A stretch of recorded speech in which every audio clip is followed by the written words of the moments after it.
Hi అండి, welcome to Sai kitchen. ఏం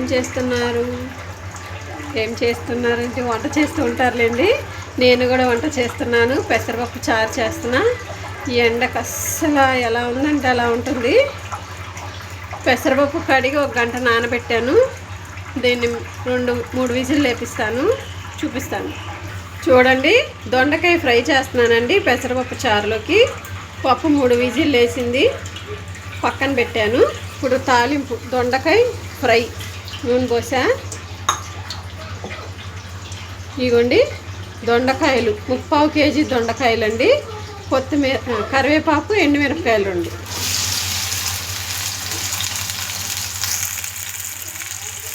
దీంట్లో రుచికి సరిపడా ఉప్పు, పసుపు వేసి పక్కన పెడతాను.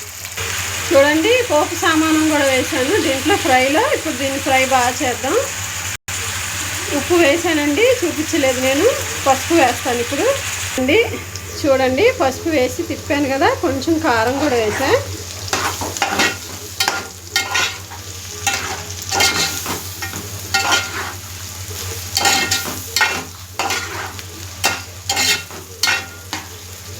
ముప్పావు కేజీ దొండకాయలండి. చూడండి ఎంత కొద్దిగా అయినాయో. ఇవి ఇంకా మగ్గాలి. 10 నిమిషాలు దీన్ని పక్కన పెట్టేద్దాం. చూడండి, పెసరపప్పు చారులోకి ఆనియన్, 1 ఆనియన్ సగం, ఇంకొక ఆనియన్, ఉల్లిపాయన్నర వేసానండి. ఉల్లిపాయ 3 టమాటాలు, పచ్చిమిరపకాయలు 2 వేసా. దీంట్లో చింతపండు రసం వేస్తా.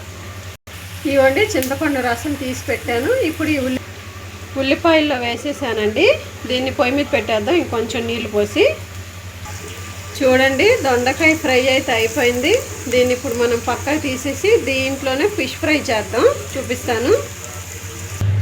చూడండి, పెసరపప్పు చారులో టమాటాలు, ఉల్లిపాయలు పొయ్యి మీద పెట్టాను కదా, పచ్చిమిరపకాయలు, పసుపు కూడా వేసా. దాంట్లోనే కొద్దిగా కారం కొద్దిగా వేస్తున్నా. చెంచాలో కొంచెం తగ్గించా, పావంతు అంతే. ఇప్పుడు దీంట్లో పప్పు వేసేస్తాను. ఇగోండి, పప్పు రుబ్బేశాను, దీంట్లో వేసేస్తాను. చూడండి, వేసాను. ఇది బాగా మరుగుతే తాలింపు పెట్టేస్తాను. పక్కనే అన్నం కూడా పెట్టానండి. ఇప్పుడు ఫిష్ మసాలా కలిపేద్దాం. కారం, నూనె, ఉప్పు, సాల్ట్, పసుపు వేసానండి. దీంట్లో ఇప్పుడు ఫిష్ వేసేస్తాను, చూపిస్తాను. చూడండి, బాగా మరుగుతుంది. కొత్తిమీర కూడా వేసేసాను.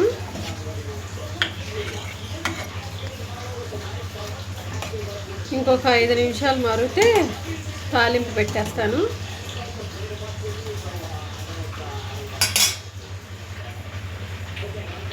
చూడండి, పప్పుచారు, పెసరపప్పు చారు మరిగిపోయింది.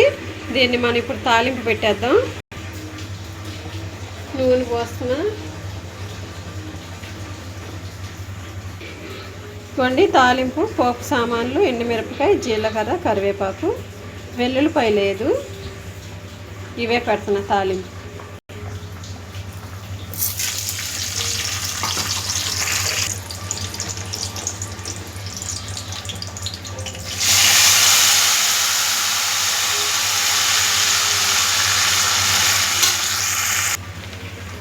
ఇదిగోండి, పెసరపప్పు చారు తాలింపు అయిపోయింది.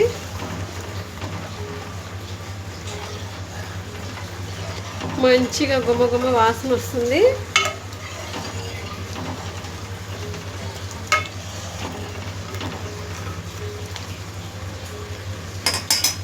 ఇప్పుడు ఫిష్ ఫ్రై చేసేద్దాం.